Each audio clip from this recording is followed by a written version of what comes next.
साइयों।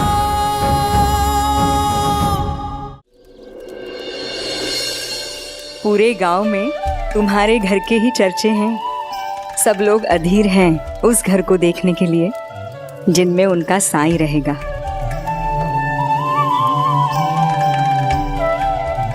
सब लोग भविष्य को लेकर उत्साहित हैं, लेकिन कोई है जो अपने भविष्य की चिंता में दुखी है।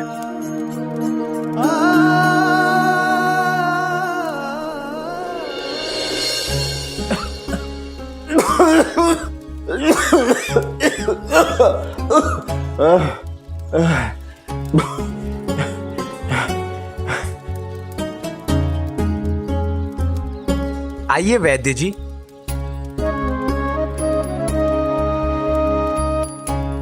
बाबा, मैं वैद्य जी को लेकर आ गया।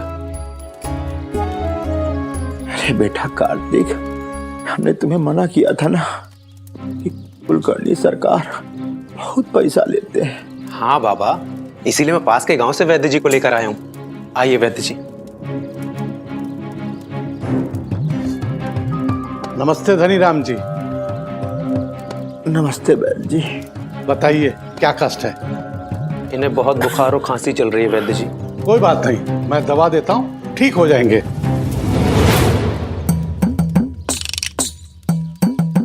पहले बताइए कितने पैसे लेंगे? 1 रुपया। बेटा कार्तिक, बिना बात के भाई जी को ले आए। भाई जी, हम बिल्कुल ठीक हैं, आप अपने घर जाइए। कहाँ ठीक है बाबा आप? देखिए आपका पूरा माथा बुखार से तप रहा है। चिंता मत कीजिए धनीराम जी, मेरी दवा से शाम तक ठीक हो जाएंगे। दवा मुफ्त देंगे? मुफ्त में इलाज क्यों करूंगा? दवा के पैसे तो लूंगा ना।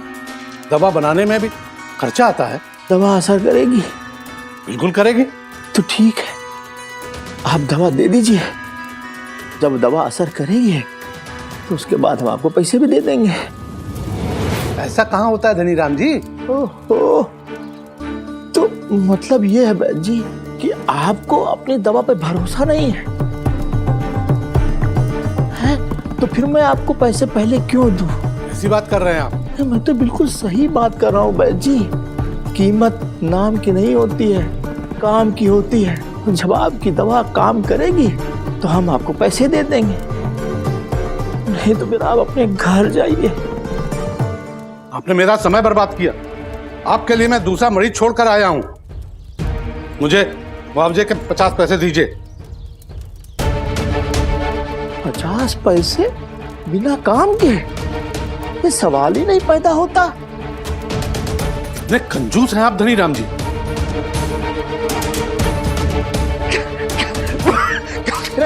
कंजूस है? अरे तुम जैसे झोला छाप वैद्य के ऊपर हम 1 पैसा न खर्च करें। धनीराम जी कैसी बात कर रहे हैं मुझसे? निकालो उसको, निकालो। बाबा शांत हो जाइए। जा रहा हूँ। बाबा आपकी तबीयत और खराब हो जाएगी। बाबा शांत हो अब जाइए। अगर जीने और मरने का भी सवाल होगा तो मैं नहीं आऊंगा। अरे जाइए, बाबा जाइए। बाबा शांत हो जाइए।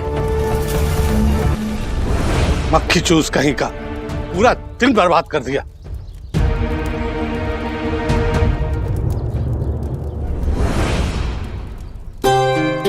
और कोई है जो अपने बीते हुए कल को लेकर परेशान है।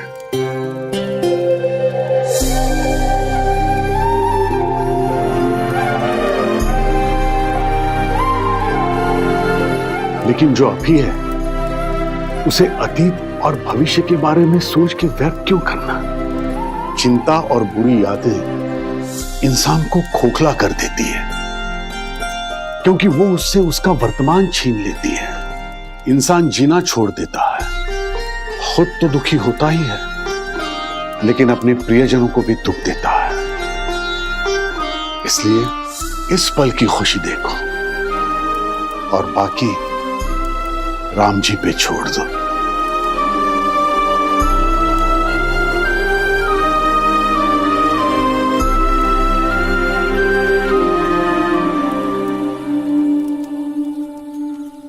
आई मिल गई ना बुटिया?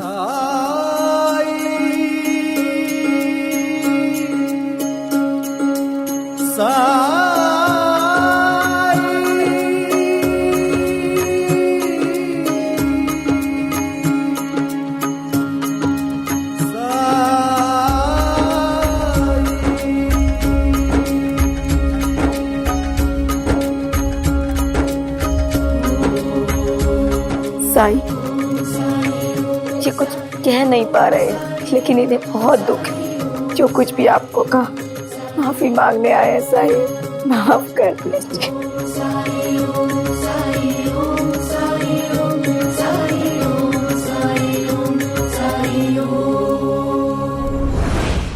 तुम कहाँ ये झोला छाप बैग को ले आए भाई तुम?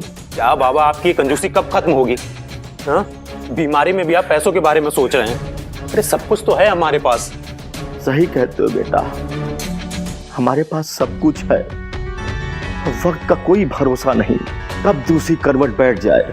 इसीलिए आगे की सोच कर मैं चलता हूँ। जब बुरा वक्त आता है ना, तो पैसा ही काम आता है। अब फिजूल खर्ची तो हमको पसंद ही नहीं है। देखो महंगाई बढ़ती जा रही है और सुनार का धंधा कितना कम होता जा रहा है। बेटा अगर यही हाल रहा ना, तो सारा धंधा ठप हो जाएगा। तब हमारा ये पैसा हमारे काम आएगा, समझे? और अगर आगे चल के यही बीमारी और गंभीर रूप ले ले, तो ये पैसा भी काम नहीं आएगा बाबा। तुम परेशान मत हो, इन्हें कुछ नहीं होगा। साई का आशीर्वाद जो मिल गया, ये खा लीजिए, साई ने दिया है।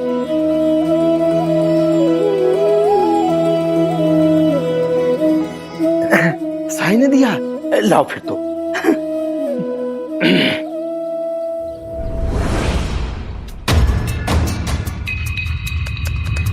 दान तो नहीं दिया इसके बदले?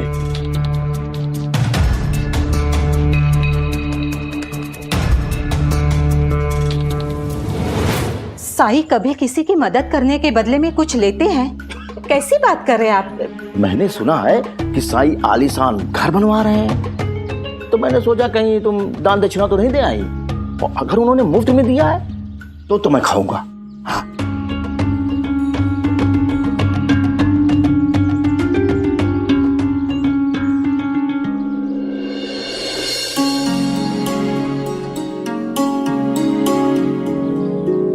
मुझे तो अभी से अच्छा लग रहा है।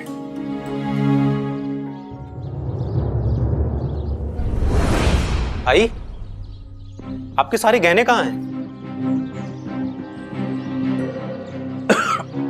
अरे मैंने ही कहा था कि उतार के इन्हें अलमारी में रख दो। क्या है ना कि पड़ोस के गांव में चोरी हो गई थी, इसीलिए बोला था। बाबा ये तो हद है। चुप। अगर गहने चोरी चले गए तो तू पैसे देगा? बकवास करता है। बाबा आपका कुछ नहीं हो सकता है। कार्तिक, अरे तुम आप शांत हो जाइए, जाने दीजिए उसे। आप फल खाइए और अपनी सेहत का ध्यान रखिए। ठीक है।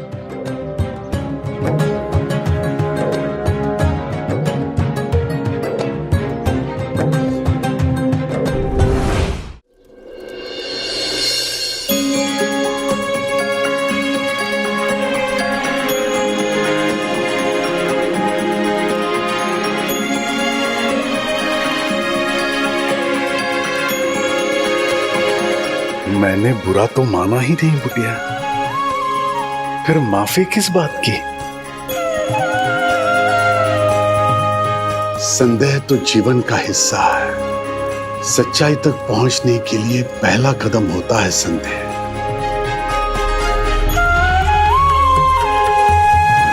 जो मन में है वो बोलोगे नहीं बुटिया?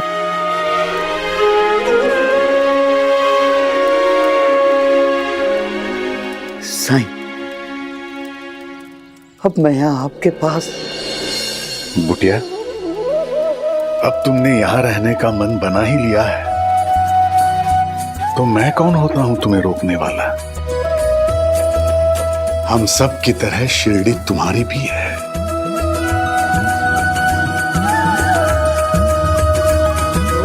बेटा, तुम मेरे भी बेटे जैसे ही हो, और मैं ही क्यों, शिरडी में तुम्हें ऐसी कई माएं मिलेंगी। हम सब तुम्हें तुम्हारी आई की कमी कभी महसूस नहीं होने देंगे।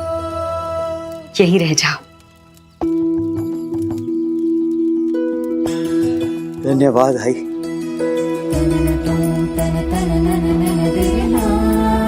धन्यवाद साईं।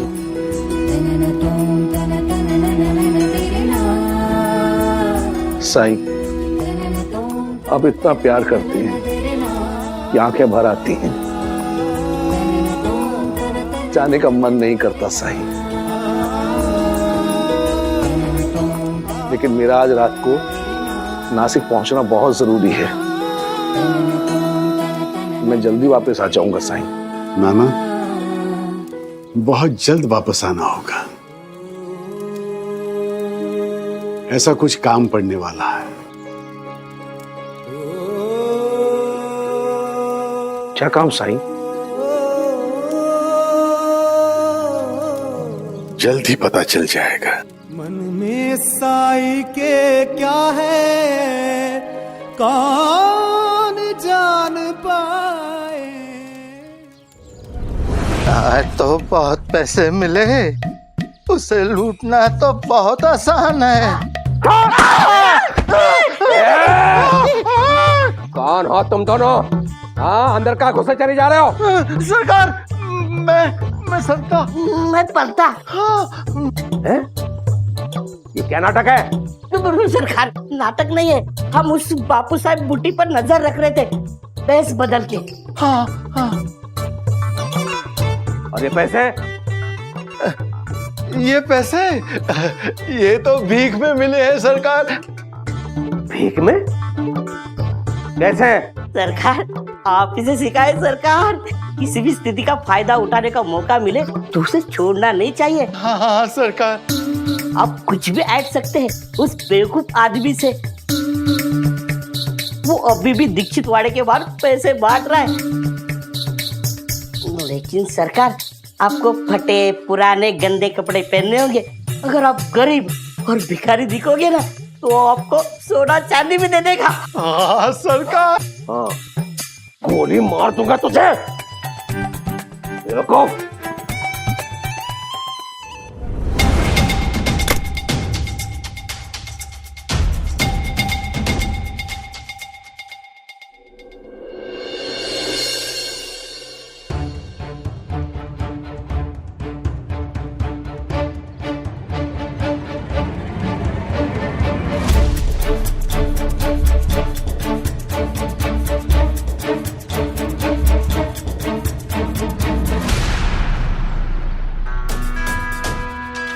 मैंने आपसे कितनी बार कहा है, दान धर्म कीजिए, लेकिन कुछ अपने लिए भी तो बचा कर रखिए। मेरी आई के आशीर्वाद से हमारे पास इतना पैसा है कि हम दोनों हाथों से दान कर सकते हैं नीरा। और फिर आज तो साईं के आशीर्वाद से मुझे आई वापस मिल गई है। अब व्यापार में नुकसान भी नहीं होगा। और फिर आज तो हमें हमारी आई मिली है। आज तो मत रोकिए। पर एक बात तो है, साईं के पास जाकर कितनी शांति मिलती है। और इस गांव के लोगों को देखो, कितना अपनापन है। बिल्कुल, ये तो हमारे भाग है कि साईं ने हमें अपना शिष्य माना। अब तो मन करता है यही शिरडी में ही बस जाए और पूरा जीवन साईं की सेवा में समर्पित कर दें। मैं जानता हूं कि तुम्हें मेरा ज्यादा दान करना पसंद नहीं है, किंतु साईं के लिए तो मैं अपने जीवन भर की पूंजी खुशी खुशी लुटा दूं।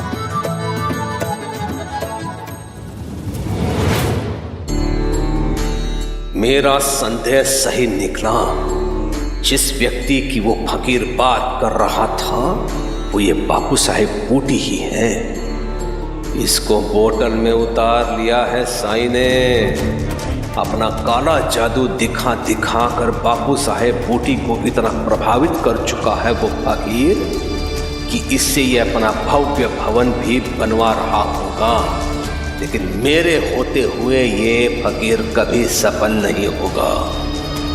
ऐसी चोट दूंगा बापू साहेब को कि वो 4 दिन के अंदर शिरडी से भागता हुआ दिखाई देगा।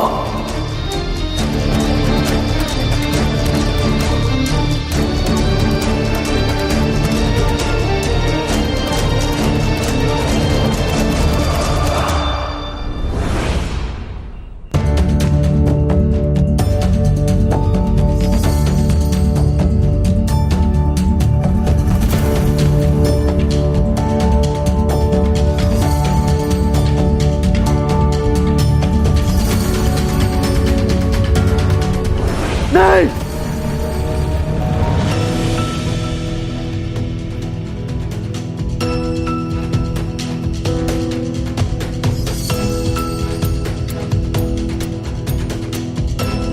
क्या हुआ?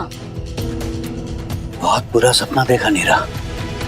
किसी ने साईं का दिया हुआ पत्थर चुरा लिया था। पर सब ठीक है?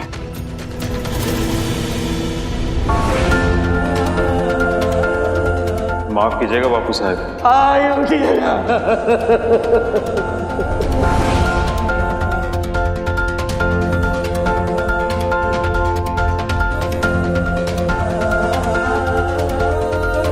एक बार तो मैं आई को खो चुका था, अब बड़ी मुश्किल से उनके पास रहने का माध्यम मिला है। अब मैं इसे हमेशा अपने पास रखूंगा।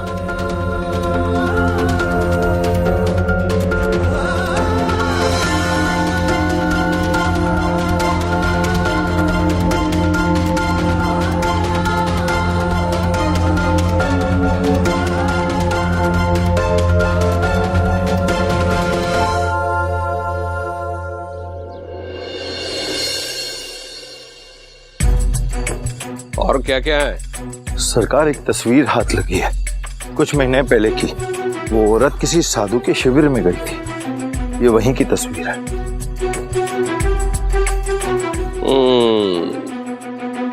ये चांदोरकर गांव में है या गया? तो कब का चला गया? हरिओम।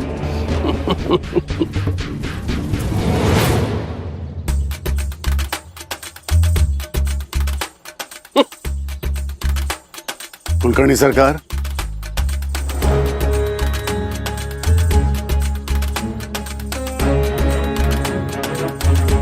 क्या है? कल भी आपने किसी पर कीचड़ उछाला था, तब भी मैंने आपको समझाने की कोशिश की थी। आज फिर विनती कर रहा हूं, किसी की भावनाओं का फायदा उठाना ठीक नहीं है, खासकर उस इंसान का जो दूसरों का भला चाहता हो। हरिओम। और मैंने तुझे क्या कहा था, भूल गया? मुझे उपदेश मत दिया कर। कितना निर्लज्ज है, हर बार मुंह उठा के चलाता है मेरे सामने।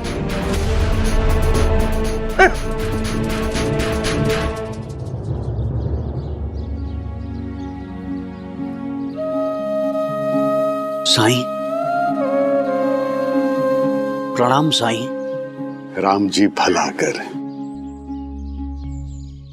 कहां जा रहे हो बुटिया? साईं, इस पत्थर ने मुझे आई होने का एहसास दिलाया है। अभी पत्थर ही मेरी आई है, और मेरी आई को मंदिर आना बहुत पसंद था, इसलिए मैं उसे अपने साथ लाया हूं। चलता हूं साईं।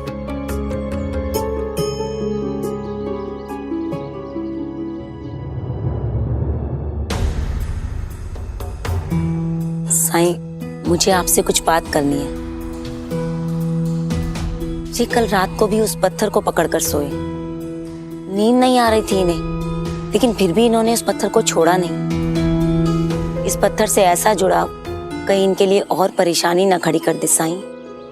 आई की जुदाई के दुख का स्थान आई से जुदाई के डर ने ले लिया। साईं, हर पल इन्हें बस यही चिंता सताती है कि कहीं ये पत्थर गुम हो गया तो, चोरी हो गया तो। मैंने किसी खास वजह से दिया है वो पत्थर। किसी खास बात का एहसास कराना चाहता हूं बुढ़िया को। जब वो एहसास होगा, सारा दुख और डर चला जाएगा। फिलहाल वो उस पत्ते की तरह है जो नदी में बह रहा हो, लेकिन जिसे ये नहीं पता कि वो कहां जा रहा है। जब किनारे पहुंचेगा, तब उसके सामने एक नया संसार होगा। जब तक वो नहीं समझता, आपको सतर्क रहना होगा। बहुत भावुक है वो, कोई उसकी भावनाओं का गलत फायदा ना उठाए, ये आपको भी देखना होगा।